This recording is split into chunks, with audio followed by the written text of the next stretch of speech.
You know that feeling when you're about to do something that could change everything? When your heart's pounding so hard you can feel it in your throat?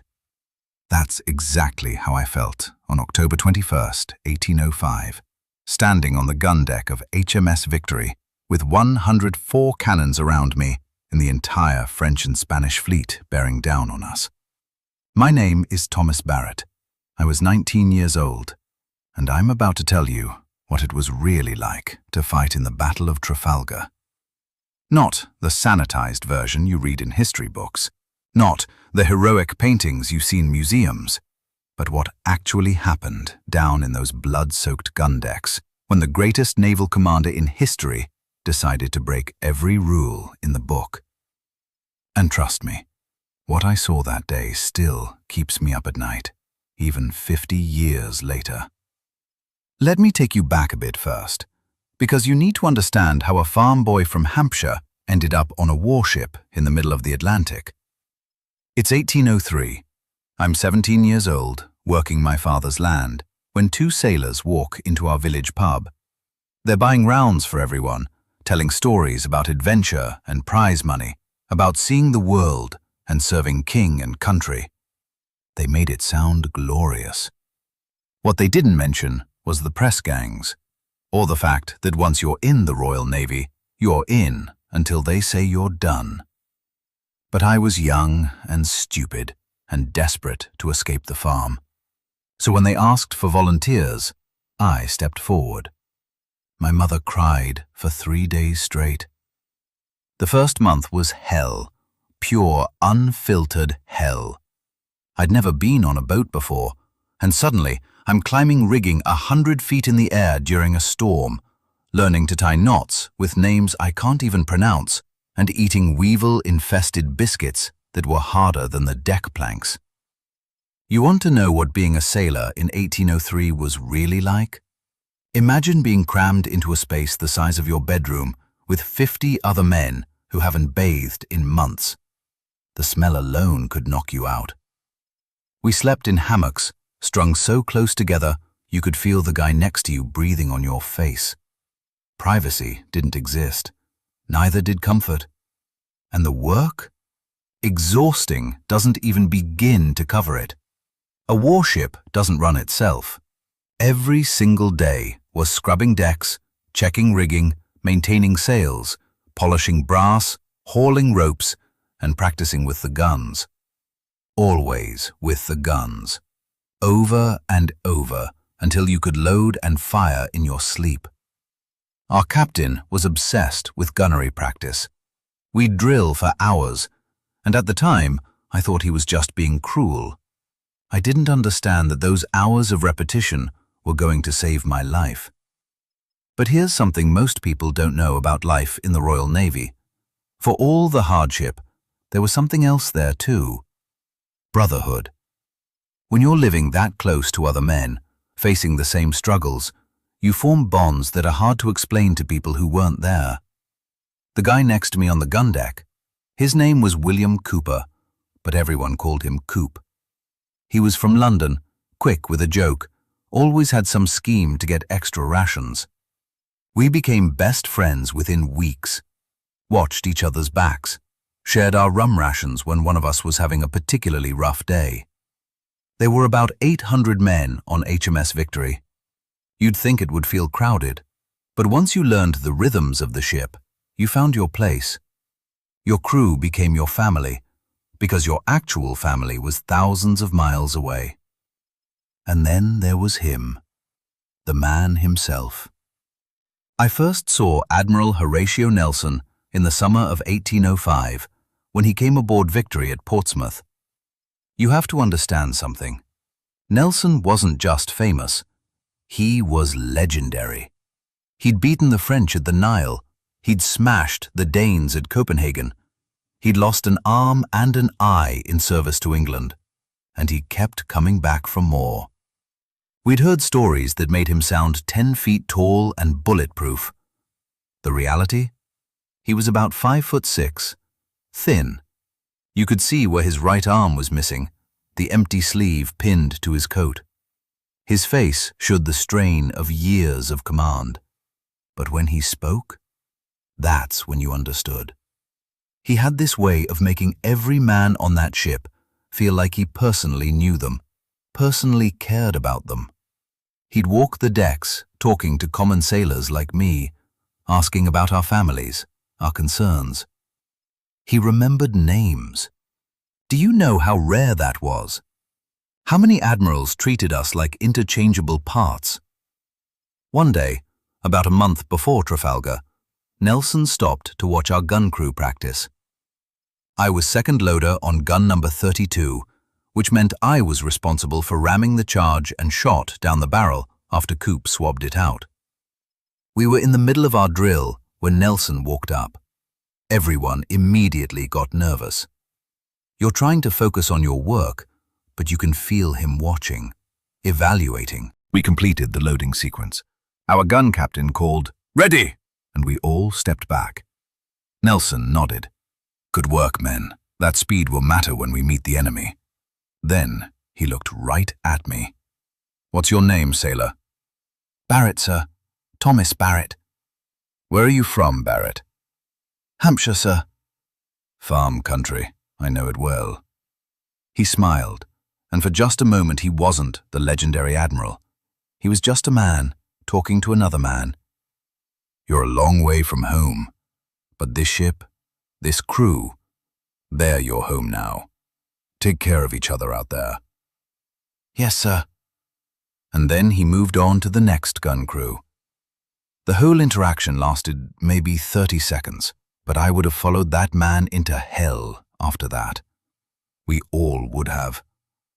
That's the thing about Nelson that the history books sometimes miss. Yes, he was a tactical genius.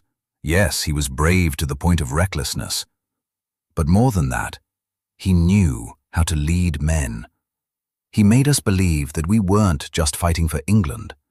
We were fighting for each other. For him. A few weeks later, he gathered the entire crew on deck. Standing there, with the wind catching his coat, he told us his plan for the coming battle. Most admirals wouldn't have bothered. We were just sailors. We followed orders. We didn't need to know strategy. But Nelson was different. "Gentlemen," he said, and I remember thinking how strange it was to be called a gentleman when I was covered in tar and rope burns. "When we meet the combined fleet, we will not fight as our enemies expect. We will not form the traditional line of battle. Instead, we will drive straight at them in 2 columns and break their line." You could hear murmurs throughout the crew. This was completely against established naval doctrine. For 100 years, naval battles had been fought with both sides forming parallel lines and hammering away at each other. "They will expect us to follow the old rules," Nelson continued. "That expectation will be their downfall. We will cut through their formation, divide their forces, and defeat them in detail. Yes, the ships leading each column will take heavy fire. Yes, it will be dangerous." He paused, looking out at all of us. "But I have supreme confidence in every man on this ship, in every ship of our fleet. When the moment comes, England expects that every man will do his duty." The cheer that went up from the crew was deafening. We didn't know that those words, "England expects that every man will do his duty," would be flying from our mast as a signal flag just hours before the battle. We didn't know they'd become some of the most famous words in British history. All we knew was that we trusted him. Completely. The waiting was almost worse than the fighting. We'd been chasing the combined French and Spanish fleet for weeks. They'd run, we'd pursue. They'd slip away, we'd find them again. It was a deadly game of cat and mouse across the Atlantic and back. By mid-October, we knew a confrontation was coming. You could feel the tension on the ship, like a physical thing. Men checked and rechecked their equipment. We ran gun drills until our muscles screamed. The carpenters reinforced the bulkheads. The surgeons sharpened their saws.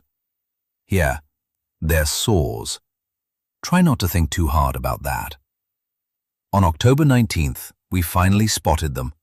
33 ships of the line off Cape Trafalgar near the Spanish coast. They were heading back to port, but Nelson wasn't about to let them escape again. That night, I couldn't sleep. None of us could. We all knew what was coming. I lay in my hammock, listening to the creaking of the ship, the sound of hundreds of men breathing in the darkness, and I thought about home, about my mother making bread in the kitchen, my father in the fields, my younger sister chasing chickens around the yard. Simple things that seemed impossibly far away. Coop was in the hammock next to mine. After a while, he whispered, "You scared?" "Terrified," I admitted. "You?" "Out of my mind." He was quiet for a moment. "But we'll look out for each other, yeah?" "Yeah, always." "Good. Try to get some sleep." I didn't sleep. I don't think anyone did. The next day, October 20th, the wind wasn't right for battle. We could see the enemy fleet clearly now. Massive ships with multiple gun decks, French and Spanish flags flying. But we couldn't close the distance. Another night of waiting. Another night of fear and anticipation churning in my gut. And then came October 21st, 1805. I woke to the sound of drums beating to quarters. It was still dark, maybe 5 in the morning. This was it. Around me, men were tumbling out of their hammocks, grabbing their weapons, heading to their stations. The organized chaos of 800 sailors preparing for battle. No panic, despite the fear. We'd trained too well for panic. I made my way down to the gun deck through passages so familiar I could navigate them blindfolded. The air was already thick with tension and the smell of gunpowder. Lanterns cast flickering shadows on the massive cannons lined up along both sides of the ship. Our gun crew assembled around gun 32. Besides me and Coop, there was Jenkins, our gun captain, a grizzled veteran of at least 30 battles. There was young Matthews, who was only 16 and had lied about his age to join. There was O'Brien, an Irish giant who could lift the cannonballs like they weighed nothing. And there was Sanchez, a Spanish sailor who defected to the Royal Navy and was about to fight against his former countrymen.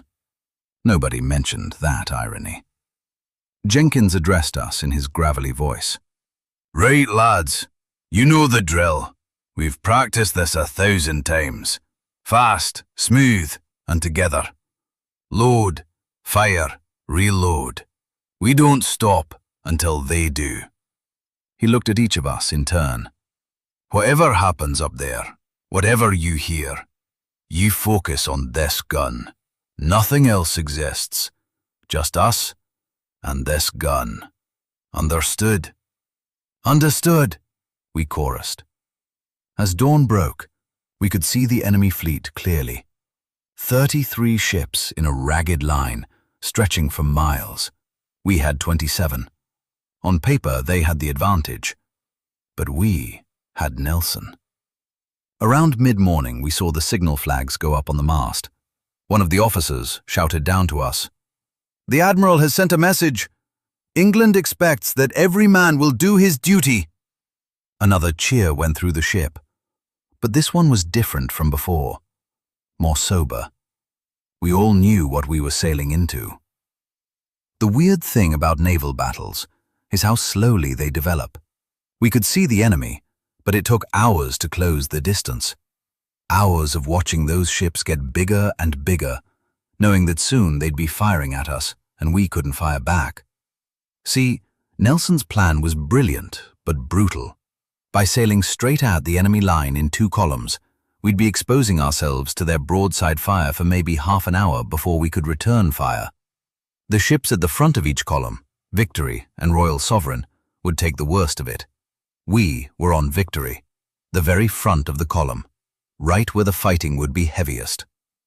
Around 11:30, we were close enough that they opened fire. The first shots fell short, sending up huge plumes of water near our bow. Then they adjusted their aim. The next volley hit us. There's no way to describe the sound of a cannonball hitting a wooden ship at high speed. It's not just loud, it's visceral. You feel it in your bones, in your teeth, in your chest. The entire ship shudders. Then came the screaming. We couldn't see what was happening on the upper decks, but we could hear it. The crash of timber, the cries of wounded men, the shouted orders of officers trying to maintain control. And we couldn't do anything about it. That was the worst part. Standing there next to our gun, ready to fight, while the enemy pounded us, and we just had to take it. The other ships in our column were behind us, protected by Victory's bulk. We were the shield. Another hit, closer this time. I could feel the impact through the deck. Jenkins kept us focused. "Steady, lads.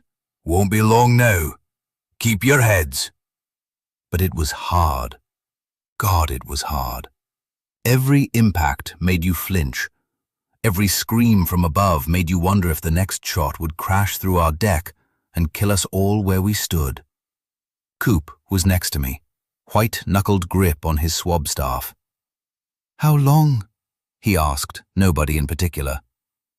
"However long it takes," Jenkins growled. "Stay focused." Another broadside hit us.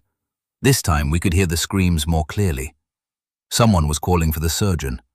Someone else was crying for their mother. Young Matthews was shaking. He was trying to hide it, but his hands were trembling as he held the powder cartridge. "First time is always the worst," O'Brien said quietly, putting a massive hand on the boy's shoulder. "He'll be all right. We all will." I wasn't sure O'Brien believed that any more than I did. The pounding continued. 5 minutes, 10 minutes, 15, each one feeling like an hour. The enemy had found their range now, and they were methodically trying to destroy us before we could even engage. Above us, we heard officers shouting orders. The ship was maneuvering, trying to throw off the enemy's aim, even as we continued our approach. But there's only so much a massive warship can do to dodge fire. Another impact, and this time we heard timbers cracking somewhere above us. Dust and splinters rained down through the deck openings. "Hold steady," Jenkins barked, seeing some of the crew starting to look panicked. "We're almost there." And then, finally, we were. Victory's bow pushed through the enemy line between two ships, the French Bucentaure and the Redoutable. We'd broken their formation, just like Nelson said we would. "Portside guns, prepare to fire!" came the order from above. That was us. We sprang into action with movements drilled into us over months of practice. Jenkins opened the gun port, flooding our deck with light and the smell of the ocean. O'Brien and Sanchez ran out the gun, the massive barrel emerging from the side of the ship. For the first time since the approach began, I could see outside. The Bucentaure was right there, maybe 40 feet away, so close I could see the individual sailors on her deck. "Load!" Jenkins commanded. Coop swabbed the barrel clean while I grabbed a powder cartridge from Matthews, rammed it home. O'Brien loaded the shot, a 32-pound iron ball. I rammed that home too. Jenkins pricked the cartridge through the touch hole and filled it with fine powder from his horn. "Gun ready!" Jenkins shouted. All along the gun deck I could hear other gun captains reporting ready. Every gun on our port side was now aimed at the Bucentaure's stern. "Fire!" came the order. Jenkins touched his slow match to the priming powder. The gun exploded backward with a roar that made everything else we'd heard seem quiet by comparison. The recoil was massive, tons of metal and wood slamming back against the restraining ropes. Smoke filled the air instantly, choking and acrid. But that was just one gun. All 50 guns on our port side fired within seconds of each other. The combined sound was beyond description, beyond hearing, really. It was more like being hit by a wall of pressure. I could feel it in my chest, my head, everywhere. For a few seconds, I genuinely couldn't hear anything at all. When the smoke cleared enough to see, the Bucentaure's stern was devastated. Our entire broadside had raked her from stern to bow, the shots traveling the entire length of her gun decks. You could see the damage, even through the smoke. Shattered timber, collapsed decks, her mizzenmast tilting at an impossible angle.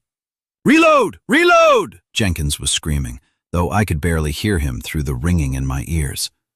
We fell into the rhythm. Coop swabbed. I loaded the cartridge, rammed it home. O'Brien loaded the shot, rammed it home. Jenkins primed the touch hole.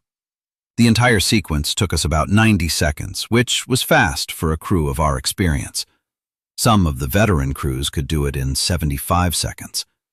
We were going to need every bit of that speed. As we worked, the Redoutable was sliding up alongside us on our starboard side. Now we were caught between two enemy ships, taking fire from both sides. Cannonballs were smashing through our hull, sending splinters flying like arrows.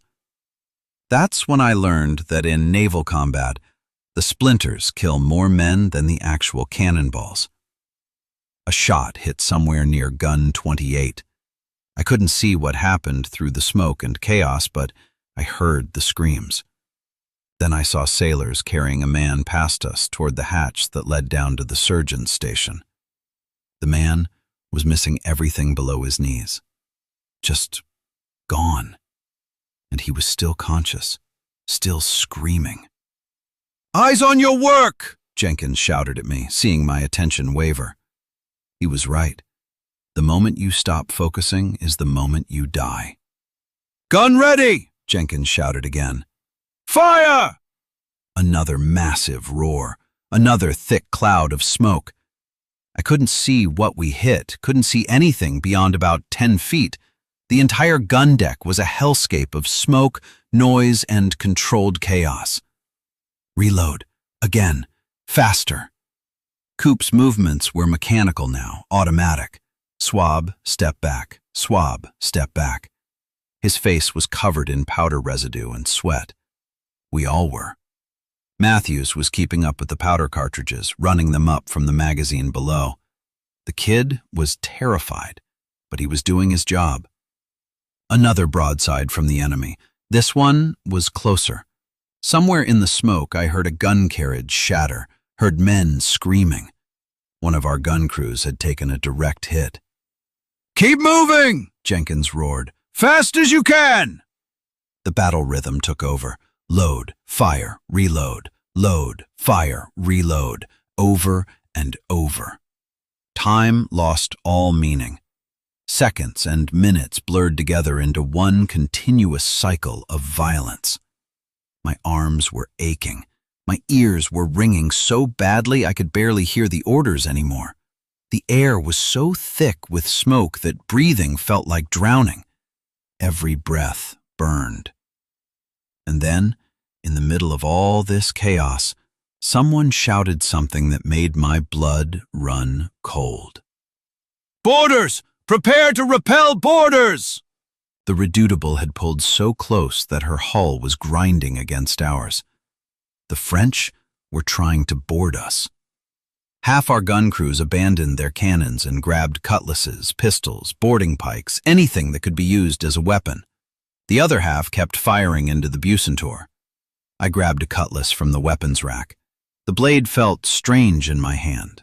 We'd practiced with these, but practice was nothing like this. "Stay together," Jenkins shouted at our crew. "Watch each other's backs." French sailors were trying to scramble across from the Redoutable onto our deck. Our men were fighting them off, a brutal, close-quarters battle raging on the main deck above us. Then, some of them made it through to the gun deck. A French sailor came at me through the smoke, cutlass raised. I barely got my blade up in time to block his strike. The impact jarred my whole arm. He was bigger than me, stronger, and clearly more experienced. He struck again. I blocked, but just barely. He was forcing me backward, and I was running out of room. Then Coop appeared out of nowhere and slammed into the Frenchman from the side with his boarding pike. The man went down, and Coop finished him with a brutal efficiency that shocked me. "I said we'd watch each other's backs," Coop yelled. More French sailors were pouring onto the gun deck now. The battle dissolved into a dozen individual fights, men stabbing and slashing in the smoke, screaming in English and French and Spanish. I lost track of our gun crew, lost track of everything except staying alive. A man came at me with a pistol. I knocked his arm aside just as he fired, the shot going wide.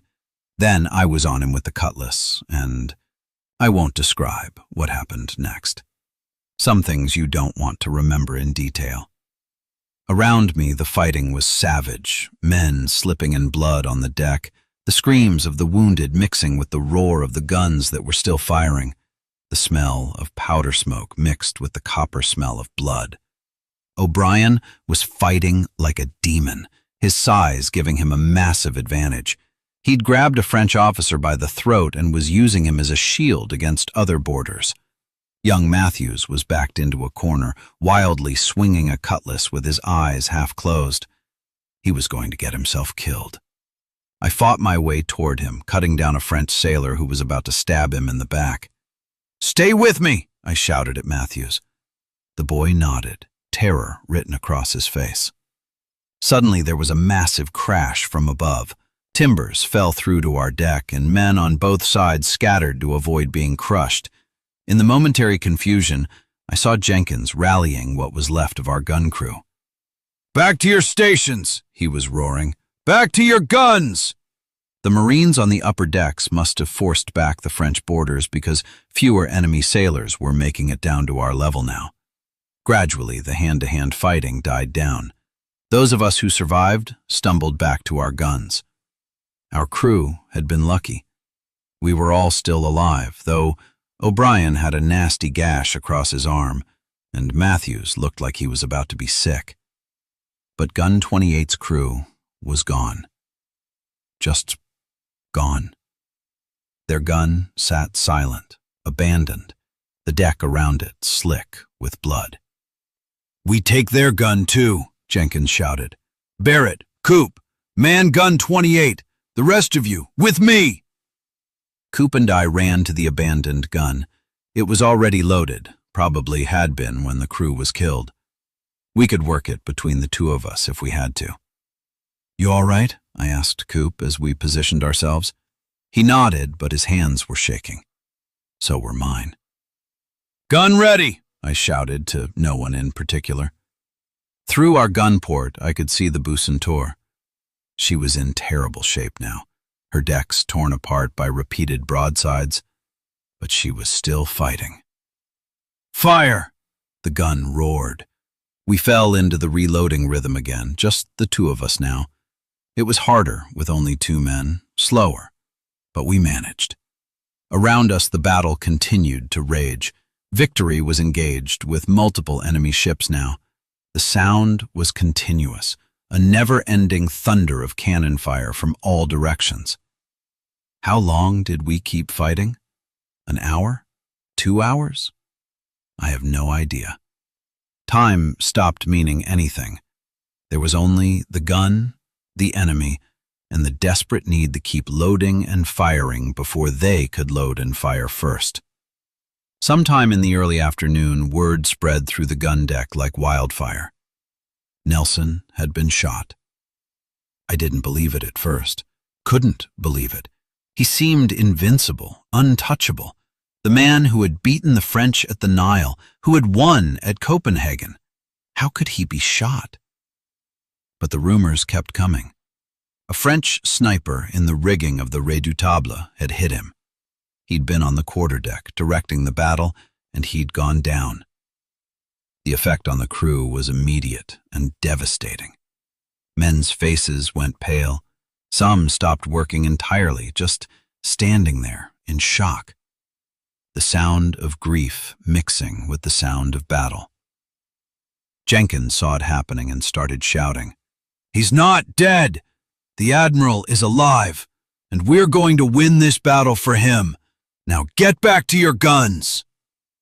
I don't know if Jenkins actually knew Nelson's condition or if he was just saying what we needed to hear. But it worked. We kept fighting. The truth, which we learned later, was that Nelson was dying. The musket ball had shattered his spine. He was being carried down to the surgeon, but there was nothing anyone could do for him. As we kept firing, I couldn't stop thinking about it, about how he'd spoken to me weeks ago, remembered my name, asked about my home, about how he'd made every man on this ship believe in themselves, believe in the plan, believe we could win against superior numbers. And now he was dying while we fought his battle. It made me angry. Not at the French or the Spanish, but just angry at the unfairness of it. This man who had given everything for England, lying in agony below decks while the battle he'd so carefully planned raged around him. I loaded the cartridge with more force than necessary, rammed it home hard enough to make Coop glance at me with concern. "He'd want us to finish this," Coop said quietly. "I know. So let's finish it." We kept firing. Gradually, slowly, we started to realize we were winning. The Bucentaure had struck her colors. The mighty French flagship had surrendered. Other enemy ships were breaking off, trying to escape. The combined fleet was falling apart, exactly as Nelson had predicted. But the cost was horrific. Looking around our gun deck, at least a third of the crew was dead or wounded. Bodies lay where they'd fallen, no time to move them. The deck was so slick with blood that we had to spread sand just to keep our footing. Gun 32 was still firing, but Jenkins was the only one left from the original crew. The rest of us were replacements from guns that had been destroyed. The Redoutable, which had been grinding against our hull for what felt like hours, finally surrendered. But she'd done terrible damage. Her sharpshooters in the rigging had killed or wounded dozens of our men, including Nelson. As the afternoon wore on, more and more enemy ships struck their colors. The French and Spanish fleet was shattered. Ships were captured, destroyed, or fleeing. Nelson's plan had worked perfectly, but the man himself would never know the full extent of his victory. Around 4:30 in the afternoon, word came down that Admiral Nelson had died. The gun deck went silent. Even though we'd known it was coming, even though we'd known the wound was mortal, hearing it confirmed was different. Men who had faced death without flinching broke down and wept. Grown sailors, hardened veterans, crying openly. Jenkins didn't try to stop them. He just stood there, head bowed, one hand on our gun. "He gave us the victory," someone said. "He gave us everything." We stood there for maybe 5 minutes, the battle still raging around us, but our gun silent, paying respect to the man who had led us. Then Jenkins straightened up. "Right," he said, his voice rough. "We finish this. For him. Load the gun." We loaded the gun. The Battle of Trafalgar officially ended around 5 p.m., though scattered fighting continued for another hour or so. When the guns finally fell silent, the silence was almost worse than the noise. You could hear the groans of the wounded, the creaking of damaged ships, the sound of the ocean, which had been there the whole time but was drowned out by the battle. I stumbled up to the main deck for the first time since the battle began. What I saw made me stop in my tracks. Victory was destroyed. The mizzenmast was gone. The foremast was damaged. Every sail was riddled with holes. The deck was torn apart by cannon fire, with debris everywhere. Bodies lay where they had fallen. But the ship was still afloat, still flying the British flag. And around us, the ocean was full of captured enemy ships flying British colors over their own flags. We had won. Coop came up beside me. We stood there together, looking at the devastation. "Is this what victory looks like?" he asked quietly. I didn't have an answer. Over the next few hours, we got a fuller picture of what had happened. The combined French and Spanish fleet had been annihilated. 18 ships captured, 1 destroyed. Not a single British ship lost. But the cost was staggering. Hundreds of British sailors dead, thousands wounded, and Nelson was gone. The French and Spanish casualties were even worse. On some of their ships, the casualty rates were over 50%. The Redoutable, which had been alongside us for so long, was a floating wreck. She'd eventually sink in the storm that came after the battle. Most of her crew died. As darkness fell, we began the grim work of caring for the wounded and dealing with the dead. The surgeon station was overwhelmed. Men were lined up waiting for treatment, some with injuries that made my stomach turn. I helped carry wounded men down to the surgeon. On one trip, I saw the table where they did the amputations, saw the pile of severed limbs beside it, saw the surgeon, covered in blood up to his elbows, working as fast as he could to save lives. Young Matthews was helping down there. He looked like he'd aged 10 years in one day. "You holding up?" I asked him. "I think so," he said, but his voice shook. "Is it always like this?" "I don't know. This was my first battle too." He looked surprised. "You seemed so calm during the fighting." I laughed bitterly. "I was terrified the entire time. We all were." "But you kept going." "So did you. That's what matters." The work continued through the night, repairing damage, treating the wounded, preparing the dead for burial. There were so many dead that we couldn't bury them all properly. We had to commit most of them to the ocean with brief prayers. I helped wrap bodies in canvas, weigh them down, and slide them over the side. Each one disappeared into the dark water with barely a splash. Men I'd lived with, worked with, laughed with. Gone. Nelson's body was preserved in a cask of brandy for the journey home. Even in death, he'd be treated with the honor he deserved. The day after the battle, a massive storm hit. You might think surviving the battle was the hard part, but that storm nearly killed us all. Victory was badly damaged. We were taking on water, our masts were compromised, and now we had to sail through one of the worst storms any of us had ever seen. Waves as tall as buildings crashed over the deck. The wind screamed through what was left of our rigging. Men who had survived the battle were washed overboard by the waves. We worked around the clock, trying to keep the ship afloat, pumping water, jury-rigging repairs, fighting the ocean with everything we had. Several of the captured enemy ships sank in the storm. The Redoutable went down, taking most of her surviving crew with her. Other prizes had to be scuttled because we couldn't keep them afloat. Of the 18 ships we'd captured, we'd only managed to keep 4. The storm claimed the rest. For 3 days we battled that storm, exhausted men doing impossible work to save our damaged ship. At one point I genuinely thought we were going to sink. Water was coming in faster than we could pump it out. But Victory held together. Barely. And when the storm finally passed, we were still afloat. The voyage back to England took weeks. We limped along, constantly making repairs, still pumping water, just trying to survive. The mood on the ship was strange. We'd won the greatest naval victory in British history.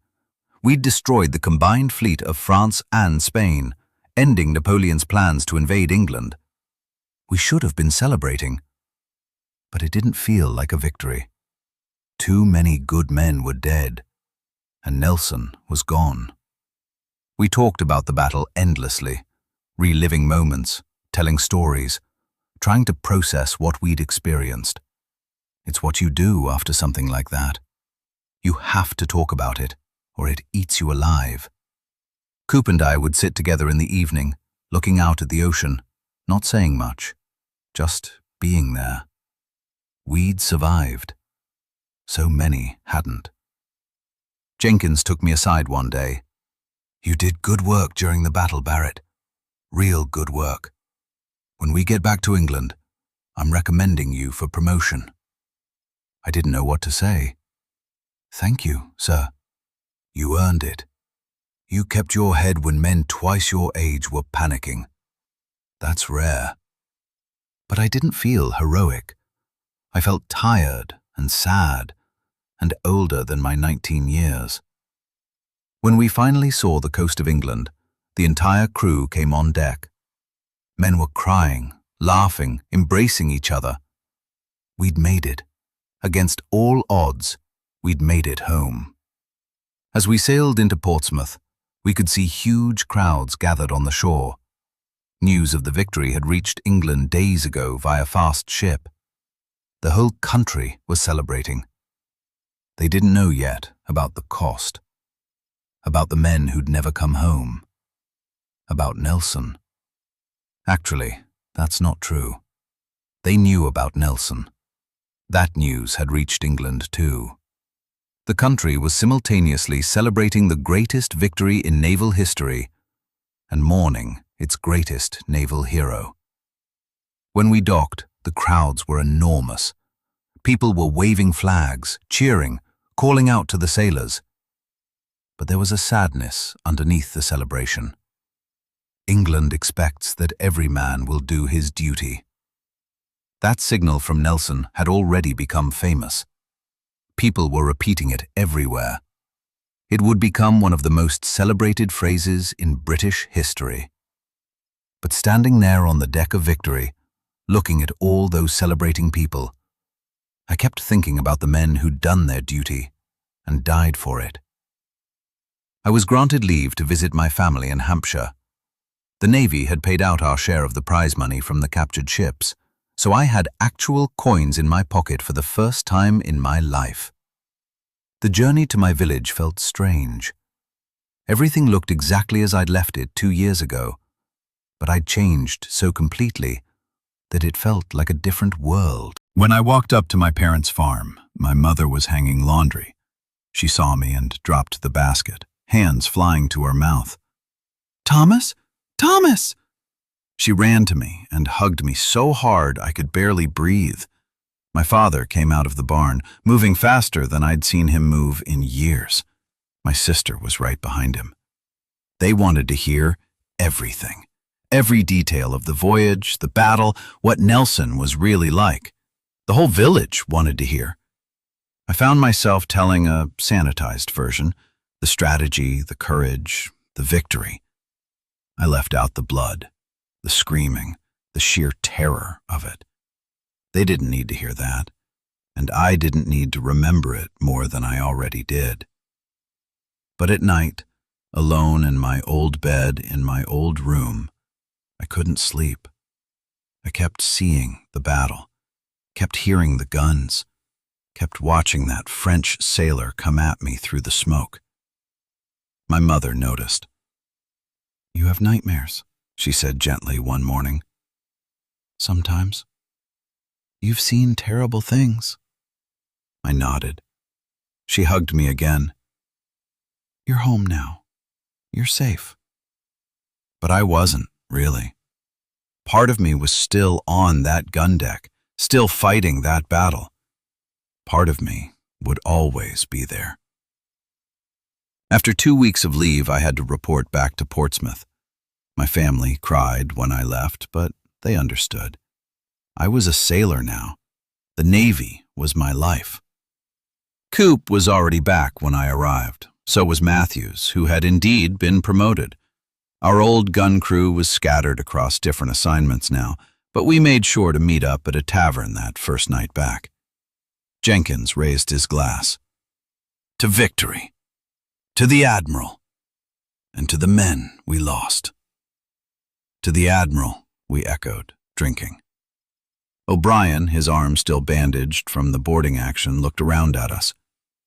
"Think we'll ever see another battle like that?" "God, I hope not," said Coop, and we all laughed.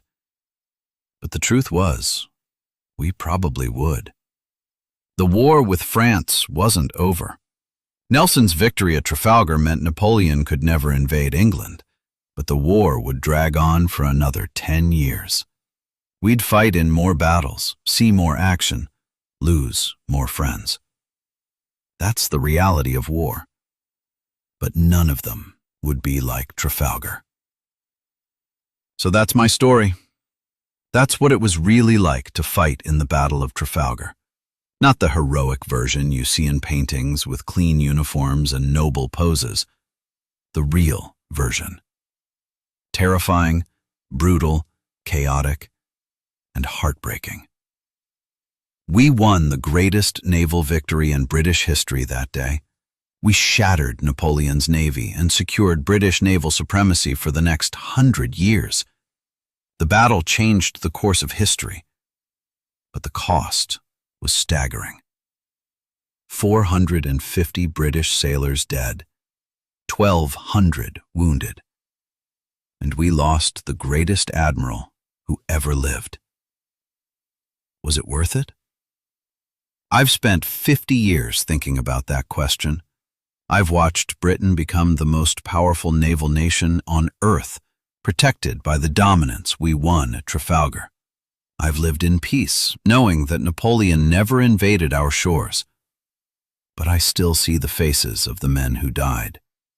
I still hear their screams in my dreams sometimes. Here's what I've learned. War isn't glorious. It's necessary sometimes, maybe, but it's never glorious. Every victory comes at a terrible cost. Every medal is paid for in blood. Nelson understood that. He never glorified war, but he understood duty. He understood that sometimes you have to fight, and when you do, you fight with everything you have. England expects that every man will do his duty. We did our duty that day. All of us. The men who survived and the men who didn't. We did what was asked of us. But don't ever let anyone tell you it was easy. Don't let them romanticize it. War is horror, even in victory. The one thing I can say, though, is that we looked out for each other. In the worst moments, when death was all around us and the battle seemed hopeless, we stood together. We fought for each other. That brotherhood, that bond between men who faced death together, that's real. That's something the history books can't capture, but every veteran knows. Coop and I stayed friends until he died 20 years ago. Jenkins made it to old age and retired with a pension. Matthews became a captain eventually, commanded his own ship. O'Brien went down with his ship in 1808, still fighting. Sanchez settled in England and married a girl from Dover. We'd get together sometimes over the years, those of us who survived. We'd drink and tell stories and remember the men who weren't there. And we'd always toast to the Admiral. Nelson got a hero's funeral. They buried him in St. Paul's Cathedral with full honors. Thousands lined the streets to watch the procession. The whole nation mourned. He deserved it. Every bit of it. Victory was eventually retired from service and now sits in dry dock at Portsmouth, a museum ship. You can go visit her if you want. Walk her decks, stand where we stood, see the plaque marking where Nelson fell. If you do, take a moment to think about the men who fought on that ship. Not just the Admiral, though he deserves to be remembered, but the common sailors too. The men, like me, who loaded the guns and fought the boarders and kept the ship afloat. We were just ordinary people thrust into an extraordinary situation. We did the best we could. We looked out for each other. And somehow, we won. I'm an old man now, writing this in 1855. 50 years since that October day off Cape Trafalgar. The world has changed so much. Steamships are replacing sail. The age of wooden warships is ending. Young sailors today can't imagine what it was like to fight in a ship of the line, guns roaring, sails filled with wind. But some things don't change. The bond between sailors, the courage it takes to face battle, the weight of loss when your friends don't make it home. If you've stuck with me through this whole story, thank you. I know it's not the heroic tale you might have expected. It's messy and brutal and sad in places. But it's the truth. It's what really happened down on those gun decks while the battle raged. We weren't heroes. We were just sailors doing our jobs. Scared kids and hardened veterans, all thrown together in the chaos of war. We did what we had to do. We fought for each other, for our ship, for our admiral, and for England. And on that one perfect day, we changed history. So remember Trafalgar. Remember the victory. Remember Nelson's tactical genius and his inspiring leadership. But also remember the cost. Remember the men who never came home. Remember that war, even necessary war, is always tragedy. And if you ever find yourself in a situation where you have to face something terrifying, where you have to do your duty, even when you're scared out of your mind, remember this: you're not alone. Stand with the people beside you. Watch their backs. Let them watch yours. That's how we survived Trafalgar. That's how you survive anything.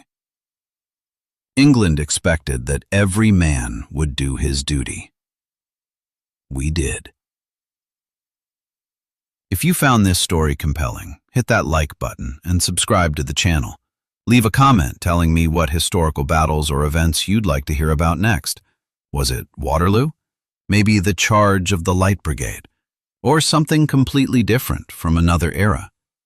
Share this video with anyone interested in naval history or the Napoleonic Wars.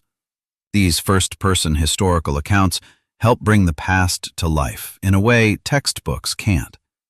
And remember, behind every famous battle, behind every date in your history book, were real people. People with fears and hopes and families. People who did extraordinary things in extraordinary circumstances. Thanks for watching. Until next time, fair winds and following seas.